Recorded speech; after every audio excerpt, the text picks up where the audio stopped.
Hello, ladies and gentlemen. This is Eddie Marcus, spokesman and advocate of basic human rights for all people.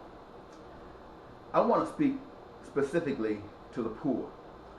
All of you are invited to listen, but the message is for the poor.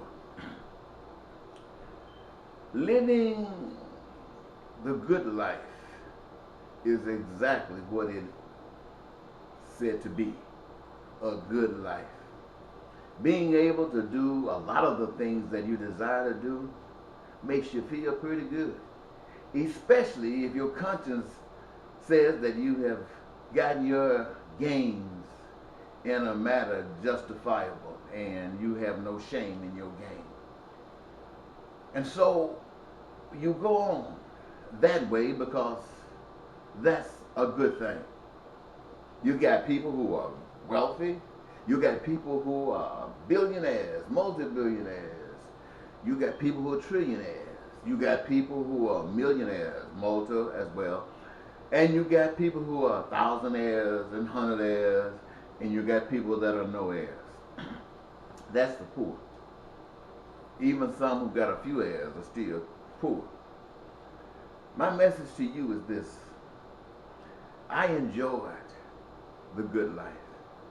When I was a younger man, I enjoyed the good life. I couldn't do many things that other folks could do, but the things that I could do brought me satisfaction. My life was great. But I saw something in society that I didn't like, and that was poverty. I didn't like to see people experiencing poverty. Raggedy cars, pushing food carts down the street with clothes in it, sleeping at the shelters and on the street. I just didn't like it. And I know why I didn't like it. I didn't like it because there's something inside of me that says human beings are creations of God and they are so important. And so I, over a few years, looked at that situation and I found myself one day couldn't take it anymore. And so I decided to pull off those comforts that made that life so exciting to me. And to put myself in the position of people who can't do that stuff. But I know I want to, so I know they want to. At least I hope that they want to because it's all good. And I put myself here and I look around. I spread the message. I learned, first of all, that there is something that's real. And I wanted to share with everybody, but you the poor, because the rich can get along. They're doing it. And all those people I mentioned earlier, they can get along. The only people that can't get along is you. And why? Why is it you that can't get along? I mean, if everybody else can get along, then why can't you? Is it your fault? Are you the controllers of the system? Would you just automatically do this to yourself? And if not, then what is and who's running that wheel that's taking your life on out yonder? Who's doing that? But I came to my senses. And I realized after doing everything I possibly can to draw attention to the plight of the poor, I have made no headway. But it's a good thing. I have traveled and I have spoken and I've sought after from the top to the bottom. And there's nobody at home. You can look around and try to take access to the various avenues that are supposedly open to you. And you find yourself, I'm telling you, ladies and gentlemen, I'm speaking to you right now. You'll find yourself standing so alone. And if by chance you find something that comes to you to give you energy, to give you power, and cause you to rise up, you know what happens? You become no good to the poor. But I want the poor to know today that you are poor because of the way things are. You didn't wish it on yourself, and if you had control, you get it off of you. But here's the reality of it. None of it. Nothing. Everything. I'm saying it. I always have to say it to remind you, those of you who might be here for the very first time. There is power outside of us. A magnificent power that is able to create all that we can imagine, the heavens as far as our mind will carry us. Create that in the air that we can see and that we cannot. Create all of that on the earth, what we can see and what we cannot, but nothing exists except this power made it be. And that which is in the earth, that which is in the earth, what we can see and what we cannot see, what we can find and still hidden. That master made it, and it made everything for a purpose, and everything has its cause. On top of all that, he made us. He made us, and he gave us all kinds of desires, all kinds of aspirations, inspiration. And each of us have something that we want to do just like anybody else. And doing it gives us our greatest satisfaction. And all of the rewards that comes from it is just cream on the top. I want you to know this, that power made us, all human beings, none more precious and important than another. And you know why? Because none of us brought anything into the world, and none of us take anything out. And everything that's on the earth belongs to God. And it's here for all people. And it is the responsibility of the people who understand God, because God is with them and they are with God. Why? Because they want heaven for you and you want heaven for them. That's the idea. But the fact that the poor exist means that something's wrong with this picture. It means this. You must know that your piece of the pie is out here, and that you do not have it because those who are enjoying theirs got your cut, and they don't understand how to give it back without causing themselves pain, and so you got a war going on. Somebody, and everybody's against the poor. Let's say the rich against the middle class now, but always, everybody's always against the poor. God wants you to rise up. God wants you to know the truth. The truth is that you don't have because you've been robbed. And you might say, how is that? Well, look, any system that you live under must be prepared in such a way that what you are experiencing cannot exist. That system must be prepared, set up in such a way that poverty cannot exist. It cannot, because the rules of life that you have established amongst yourselves will not permit it to exist. That's from the Almighty. That's divine, because every living, every woman, every man, every child got the life that has been presented and given by the Master to the world.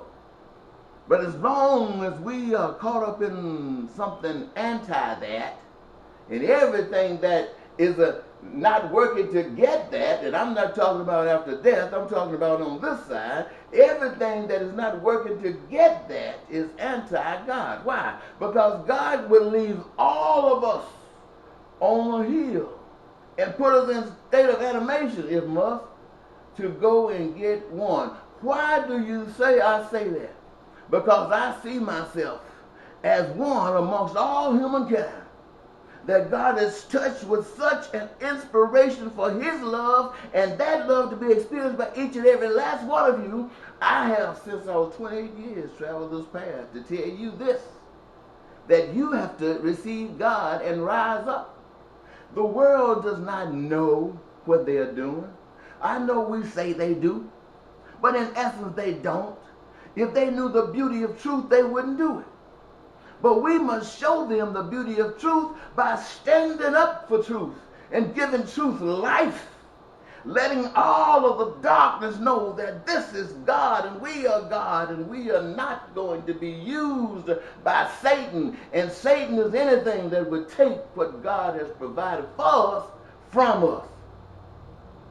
Now, I don't know what you come to do, But I have come to say that I don't like being poor. I don't like not being able to take my kids to the movie. I don't like not being able to take my daughters to Disneyland. I don't like not being able to have my wonderful wife be able to drive in a nice car, the kind of car that she wants to drive in, that makes her feel like $1 million bill. I don't like that that can't happen. And as I don't like it, I know that you don't like it. Then we look around us and say, is anybody having it that good? Is anybody anywhere doing it? And all we got to do is look up. And everybody having a degree of it except the poor. Well, I want you to know this. God, and I'm giving it to God, has said that we should love one another. And we should treat people like we want to be treated. That we should have no respect for any system of being that is anti the system of love. Any system that denies a person the benefits of life that God has provided is anti-God, and it needs some love. It needs somebody to stand up and say, hell no. Take that stuff to hell, because God ain't having it like that. Well, that is the light. Now we know that people, systems, they get carried away. They don't like it. And they will take anyone that will stand up against it out. And you know that. And knowing that is a big instrument that keeps us sitting down. But look at it like this. As long as we sit down, some of us are going to have grandchildren and great-grandchildren. And what we are going through today is like sliding in paradise compared to what they will have to go through in not too distant future. They will, my friends. And you know why? We'll have it always on our spirit that we didn't stand up. We didn't say no. God told us to bow down to no one except him.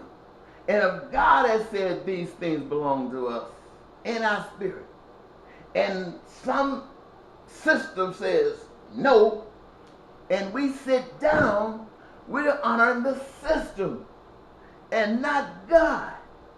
The system left you out. God wants to include them all. Who do you represent?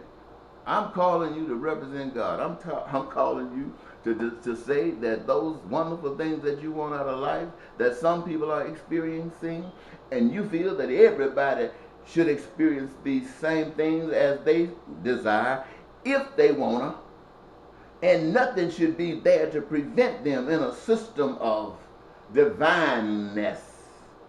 And I guess I'm talking about a system like that. I guess if it has to be a divine system in order for us to get out of this here rut, in order for us to stand up and tell the powers that be, hell no, we ain't taking no more, God says no, and we are the evidence that God is serious, when we can do that, God is glorified. God is glorified. You know, right now we say, look at the bad system. Look at the bad system. That's, you know, we can say bad. We can put that word there. But actually, the system is large.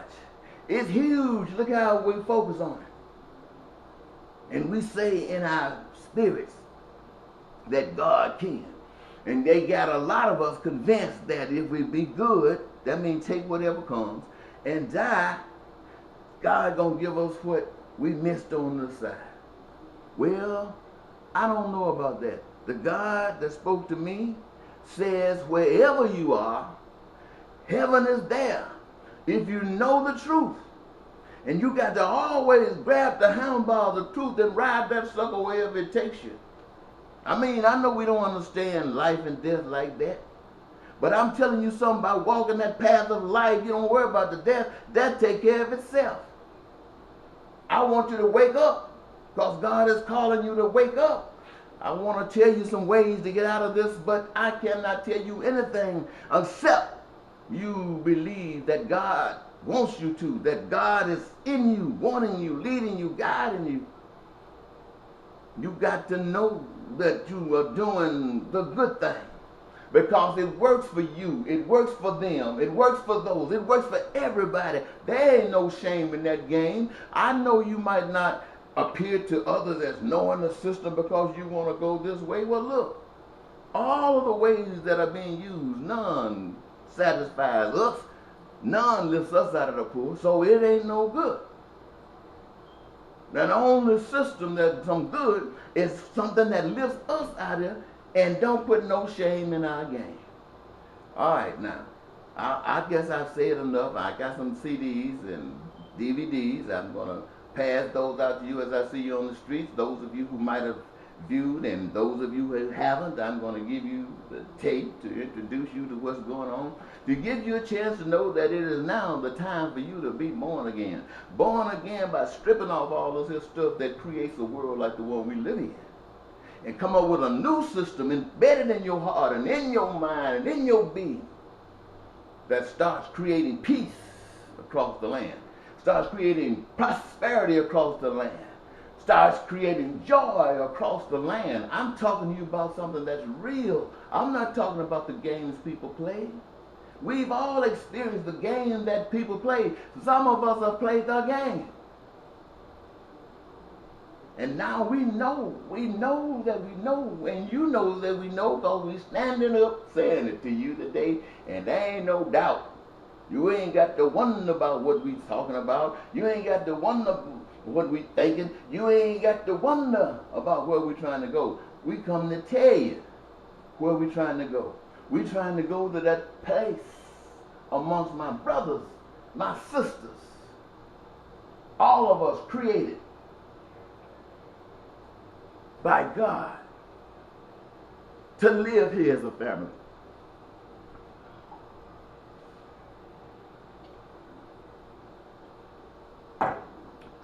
Well, my throat got a little caught up on me on that one.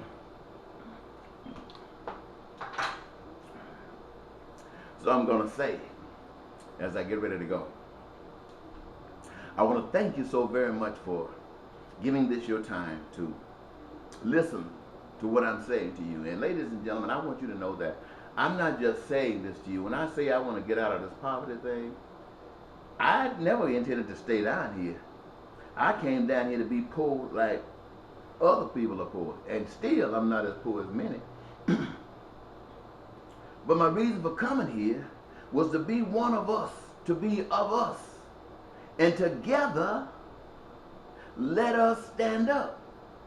Now, I've been outside of this poverty group to see if I find I could touch anybody in government, in churches, any who would embrace the conversation of bringing the poor up. And I could find it nowhere. So I could come back to you and tell you, as I have, that the Master said it's his. And it's to be shared by all of us. And the fact that you are not is because you are being pushed and you are pulling. Stand up for what's right. You know that I don't care who, I'm telling you this, I don't care who owns what. Now I can break this down to you a little bit deeper on some other tape. But right now, just for expediency, you got a cut in everything on this face of this earth. You got an obligation and a responsibility to produce as your gifts have given you, working within the structure of the system in which you established that is bringing this peace, prosperity, and joy to your land. You have that responsibility. You must do it. We must do it. If there's nobody but me, then I guess I'm going to have to change the word. Because what I have said to you, I'm saying it to people, poor people all over the world. I don't know what kind of religion you got, but the God of your creation is telling all the poor people to stand up. Stand up by the power of your Maker. Stand up by the power of your Maker. God made you. Ain't no man make you. God owns everything. Don't no man own anything. So you're sharing it. And anytime you are left out and you want to be in, there's an injustice. And it must be met. Just because 90% of the people say it's okay, that doesn't make it okay. You, the 10, stand up against those 9 and tell them no way. The God you serve says no way. Okay, talk to you next time. Bye-bye.